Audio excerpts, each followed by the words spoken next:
so much change is coming my way, and I just pray that my dogs are here with me.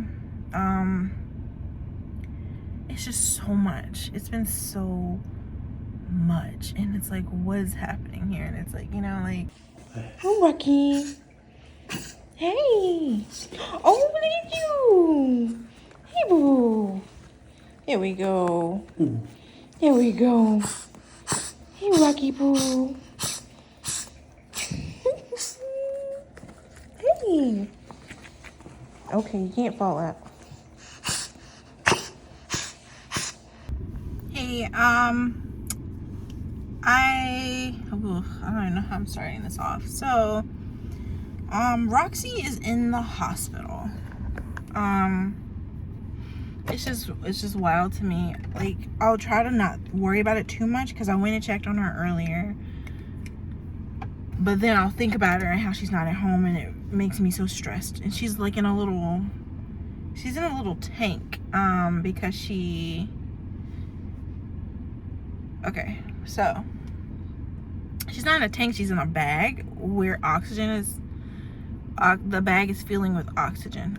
So Roxxi is my little blonde chihuahua. You've seen her in other videos. And I made videos in the past where we talk about her collapsing trachea and how I manage it. She also has, I don't know the exact terms, but pretty much her lower spine is weak. So we've been in physical therapy since March, so a good 6 months. And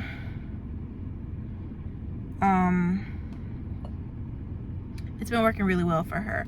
And so today I noticed in the tank her tongue was really pink, and the doctor was showing me that's the color her tongue should be. Her tongue is usually like purplish, a little darker, not always, but sometimes, and that's a sign she's not getting enough oxygen. And so I asked, well, what do we do about that at home? She thinks, because Roxxi has tracheal issues, but she thinks it's even lower in the into her respiratory system. Just like she thinks it's a lower respiratory disease where there's no splint that you could, like, last resort for collapsed trachea is surgery to put a splint to keep the trachea open so it's not collapsing, so it stays open, so it's not flattening out. But if it's lower respiratory, the doctor was like, there's nothing you can do about that. There's medications possibly, and I think we're gonna test some medications. And I told her, you know, Roxxi pees a lot, so we don't know if there's some underlying kidney issues. We got her kidneys scanned, but it's just it's been such a long day. So late last night, it was midnight, I was already asleep. I've been going to sleep earlier lately because I'm in classes, and I'm in my gig, like, that's what I was about to say era, but like for real, like I'm just working gigs right now. Like I teach part-time, and I also do consulting, digital strategy consulting, which is really cool to say because I'm actually doing it. Like, I'm not just saying that I'm doing it, but it's like I'm actually doing it. But anyway, so because I have so many moving parts, there's no set schedule yet for me. So my sleep has been weird, and you know, I've been working out. I just left a pure barre class, and I really liked my instructor. It was a Black woman. She manages this one, and it was just really nice because, like, I've never walked into a workout class, and usually I'm the only Black one in my any workout class I go to. But anyway, like even the gym I go to, I'm always the only Black person in there. And it was just nice, and it made me want to go ahead and sign up, like, at her studio. And it was a personal lesson because it was a beginner lesson to get you to, you know, sign up. And we just talked for a while, and I was telling her about Roxxi and Cece. So I didn't talk about Cece in a video because it was just too traumatic. And I guess this one, I mean, this feels traumatic in its own, but just not because I just went through this. It doesn't feel like as much of a, like, shock, I guess. Cece has pancreatitis. She's my rat terrier, the really pretty dog, you see, the tall, lean one. She has pancreatitis, and she had a really bad flare-up where she was just not able to keep down anything. She couldn't even drink water. So she became dehydrated, so she had to be in the hospital 3 days. but now she's back home and seems great. And Roxxi, I'm just praying to God I can bring her home. And I know my dogs are all old,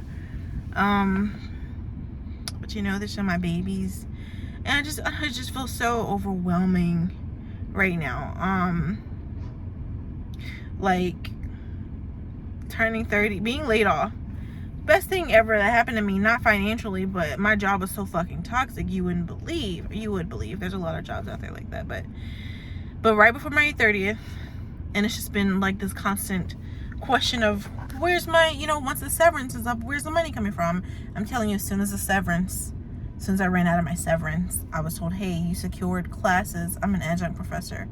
You secured those classes for the fall. And then out of nowhere, I reached out to somebody else about more classes. She's like, no, but we do need help with this. Like, could you maybe be like a contract strategist? And I'm like, you know, and it's like, well, like, that's just crazy because this is how I've always imagined, right? So it's like I'm coming into this, but then it's like my dogs, it's like I'm excited but sad at the same time, if that makes sense, because I'm seeing, as I age, of course, you know, time doesn't stop for anyone, so my dogs are getting older, and that's really scary. And I signed up for some classes that I really am enjoying stepping back into who I am at my core, and that's very exciting. But like along that way, while I'm still dealing with all the things with the dogs, like, thank goodness Max's heart murmurs like pretty severe. I don't like saying that word, but they're like, he's it's more progressed than others. Like, I'm not sure what stage. I think there's 6 stages of heart murmurs. Last time we checked, it was like 4. But last time we talked about the stages, it was 4, and the doctors told me it doesn't seem like anything's changing. So that's better than, you know, it getting worse. But Max is 16, CC's 16, Roxy's 12, and my baby is not with me, and that's stressing me out. I'm trying not to cry, but it's just, you know, anyway, it's just so many moving parts, and I'm dealing with health issues myself, you know, like, I've been dealing with some gut issues the past few years, and a lot of that, there's a lot of things that played a part in that, and it's like, I'm trying to control the things I can, which are the stressors in my life, and how I handle stress in my life, and also my weight. So I've been working on my weight for the past, like, the week I was laid off, I was like, you know what, I'm gonna go get a personal trainer. And now I'm working with her. I've been with her for 3 months, and now we are working June, July, August, 3 months. And now we're going to start working on nutrition, because I guess she was sleeping on a certification that she has, just not feeling like she had it in her to do it. But like, she's, you know, I see a lot of people stepping into themselves and not being afraid anymore. And so now I'm like one of her first clients for the nutritional part of her training. So I've started that, and I just know that so much change is coming my way, and I just pray that my dogs are here with me. It's just so much. It's been so much, and it's like, what is happening here? And it's like, you know, but I'm praying that I can bring Roxy home tomorrow. They said they want to keep her on oxygen overnight just to wing her off. Like, they said they took her off earlier, and she looked really tired, and like, she didn't really want to play or talk to anybody. So, but when I went in the room with her, she seemed just fine. Like, I took her out and everything. I took her out of the oxygen bag, and we were, you know, she was so happy to see us. So that made me very happy, because last night I skipped over that. Last night, Alex got up, like, he doesn't go to bed till like midnight 1, and he said he heard Roxy walking, so he thought she was asking to go out. And this van keeps circling my street. Yeah, they keep circling. Okay. He thought she was asking to go out, but then he said out of nowhere she just started like yelling, like screeching, and he came and woke me up, and so it freaked me out, and he was holding her, and she was making that noise, and it's always in the middle of the night with the dogs, like, she wouldn't stop, and she wouldn't stop yelling until we let her walk. And she couldn't walk straight on her own. It's like she wasn't seeing. It's like she wasn't there. It's like she was hallucinating. So I would walk her. I might insert some clips that I recorded in case I needed to show the doctor. But it's like I would have to guide her, and that's all. She was okay. She's like, she was panicking, trying to get somewhere, but it's like she couldn't see. And if I was holding her, she was like not having it. Like she was pushing me away. And anyway, we rushed her to the emergency room at like midnight, and we were there till 2 o'clock.